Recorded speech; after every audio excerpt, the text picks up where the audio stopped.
Et si je vous disais que certains chefs gagnaient des guerres sans même livrer bataille, que leurs armes, la plus redoutable, ce n'était ni l'épée, ni la flèche, mais le désert lui-même. Vous croyez que la force brute décide de tout? Faux. Parce que, dans le sable brûlant d'Arabie, une erreur, c'est la mort assurée. Comment survivre face à un ennemi invisible qui frappe et disparaît avant même que vous compreniez ce qui vous arrive? Que feriez-vous si votre adversaire connaissait mieux votre terrain que vous-même? Dans cette vidéo, on va dévoiler l'art secret des stratèges arabes, leur capacité unique à transformer le désert en champ de bataille et en piège mortel. Et à la fin, vous saurez comment ces tactiques millénaires peuvent encore s'appliquer à votre quotidien, à votre travail, à votre vie. Et si vous aimez ce genre de sagesse oubliée, prenez juste un instant, likez, abonnez-vous et activez la cloche, parce que chaque geste aide à transmettre ces trésors d'intelligence à ceux qui en ont le plus besoin aujourd'hui. Mais attention, ce que vous allez découvrir pourrait bien renverser votre vision du leadership et de la stratégie. Et je vous garantis, vous n'allez plus jamais regarder le désert de la même façon.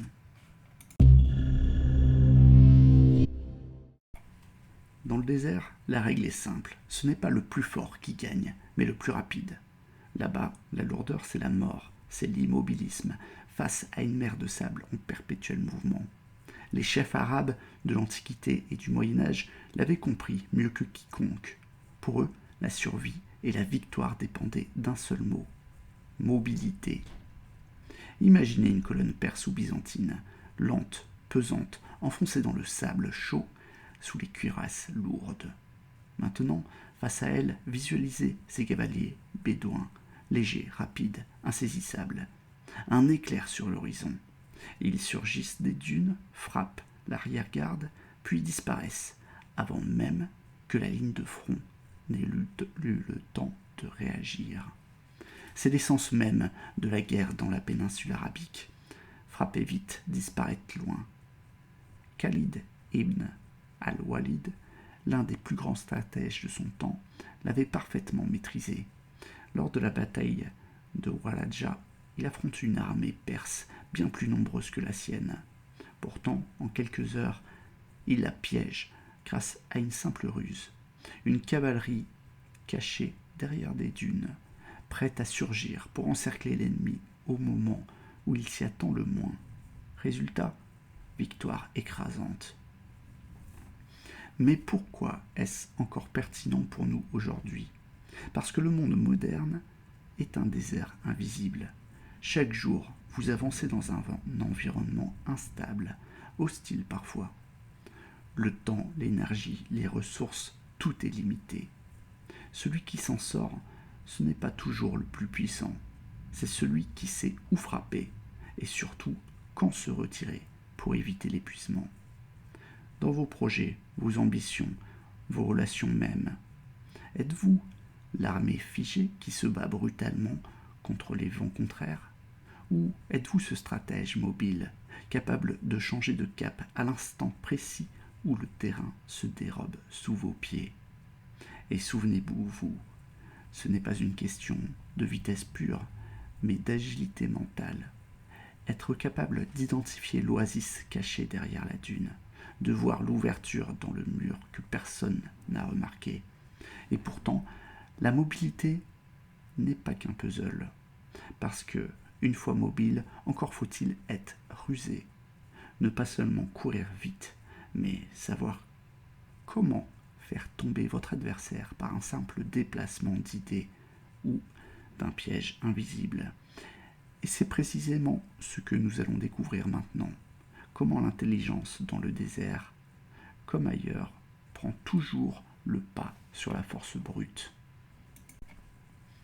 Alors comment on applique ça concrètement aujourd'hui?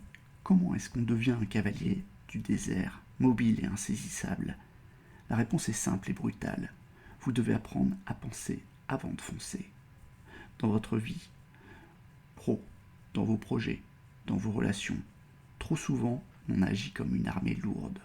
On se jette sur le problème de front à coups de force brute, en espérant que tout va céder. Mais ce n'est pas comme ça que le stratège arabe gagnait. Eux, ils cherchaient la faille, le moment d'inattention, la faille psychologique. Alors, voici ce que vous pouvez faire dès maintenant. Premièrement, apprenez à observer avant d'agir.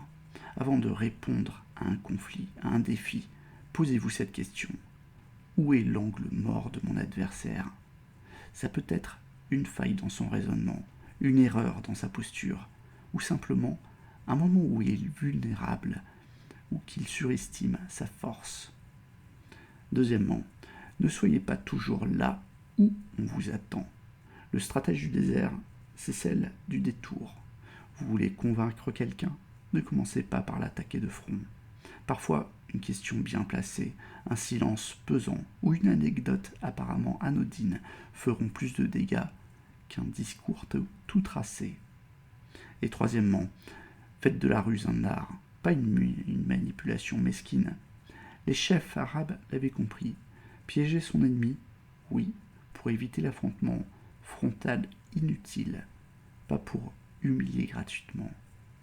C'est là la différence entre le stratège et le simple tricheur. Dans la tradition arabe, on retrouve souvent ces contes où le plus faible déjoue le plus fort par l'intelligence. Ce n'est pas juste du folklore, c'est un code de survie. Le berger qui détourne la meute de loups en allumant un feu au bon endroit. Le marchand qui sort indemne d'un souk hostile par la ruse et l'humour. Alors, je vous le dis, dans votre vie, vous pouvez choisir l'armée massive qui s'épuise à chaque pas, ou le stratège qui danse autour du problème et le fait tomber d'un geste. Mais vous savez quoi? La mobilité et la ruse ne suffisent pas toujours, car parfois, le vrai pouvoir, c'est de savoir retourner l'adversaire lui-même, faire de l'ennemi d'hier un allié inattendu. Et c'est exactement ce que nous allons explorer maintenant. Vous savez, il y a cette vieille image du marchand sous sa tente, dans un marché d'Orient. Autour de lui, le tumulte du souk, les cris des vendeurs, les passants pressés, les marchands qui s'arrachent les clients à coups d'offres criardes. Mais lui, il reste assis, calme, une tasse de thé brûlant à la main, et il sourit. Pourquoi? Parce qu'il sait que son heure viendra, il sait que l'après-midi, quand le soleil frappera plus fort et que les autres seront épuisés, lui sera encore là, serein, prêt à conclure l'affaire au bon moment. C'est ça la clé, savoir apprécier le moment présent sans perdre de vue la grande fresque du futur. Ce marchand aurait pu se jeter dans la mêlée, comme tous les autres, chercher à arracher quelques dinars dans la précipitation. Mais il maîtrise son temps. Et dans l'histoire, les stratèges arabes, c'est exactement ce que l'on retrouve. Quand les Ghassanides signaient des pactes avec Byzance, quand certains émirs du Levant négociant avec les Francs pendant les croisées, ce n'est pas de la faiblesse, c'est une patience stratégique, un honneur subtil, savoir que parfois le plus grand courage, c'est d'attendre que le vent tourne. Alors comment on fait ça? Vous et moi, comment savourer le présent tout en restant stratège sur le long terme?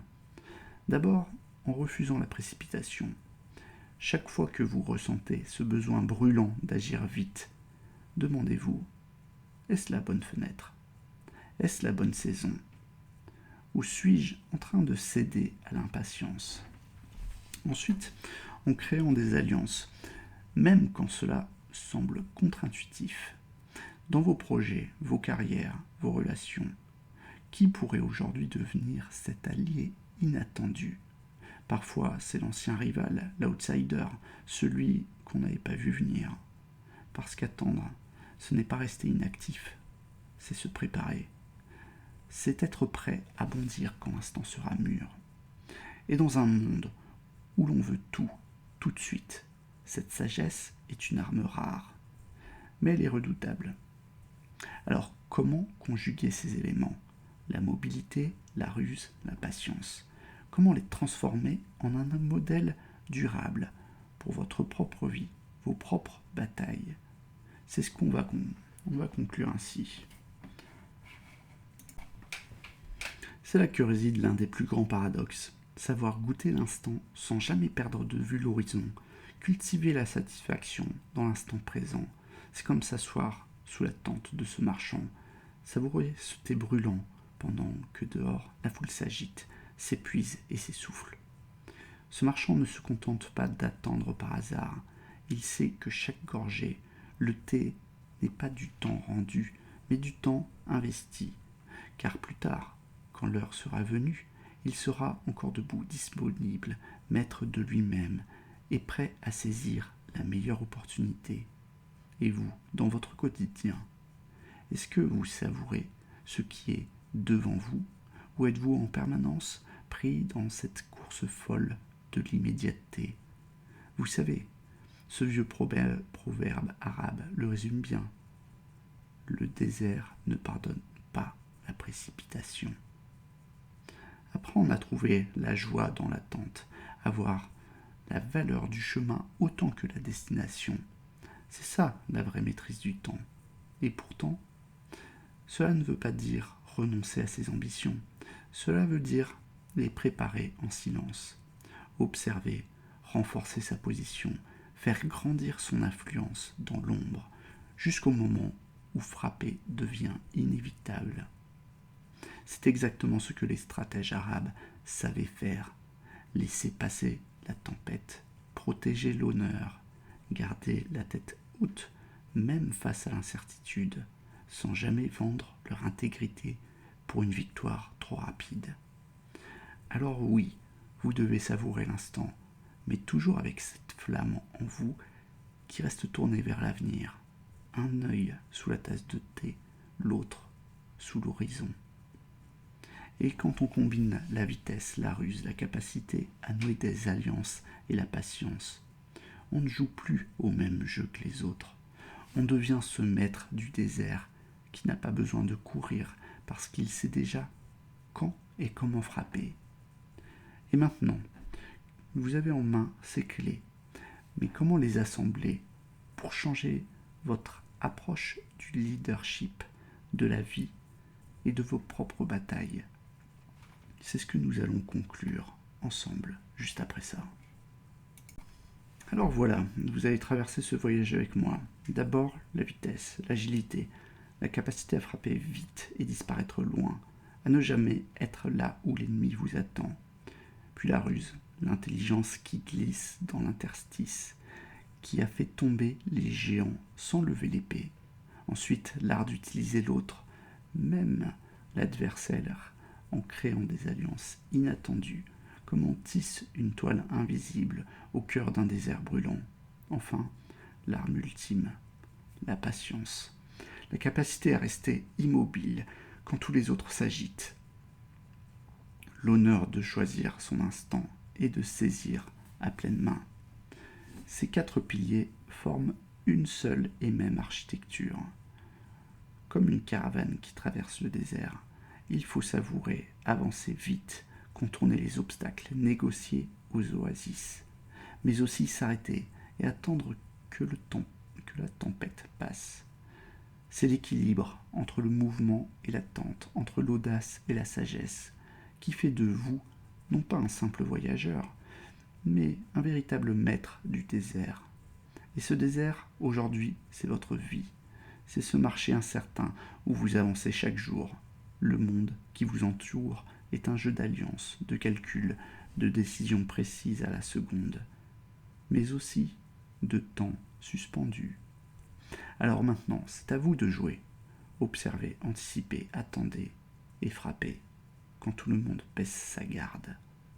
Si cette sagesse intemporelle vous parle et si vous sentez qu'elle peut nourrir votre chemin, aimez cette vidéo, abonnez-vous et activez la cloche pour qu'on continue à faire circuler ensemble ces leçons venues de l'histoire. Et surtout, rejoignez notre canal Telegram. Vous y trouverez des ressources exclusives, des discussions pour aller plus loin. Et si vous voulez approfondir encore plus ces stratégies d'influence et de leadership, je vous recommande vivement de découvrir la vidéo que je vous ai laissée juste ici. Croyez-moi, elle pourrait changer votre regard sur la stratégie pour toujours. Alors, prêt à devenir ce stratège qui maîtrise son propre désert ?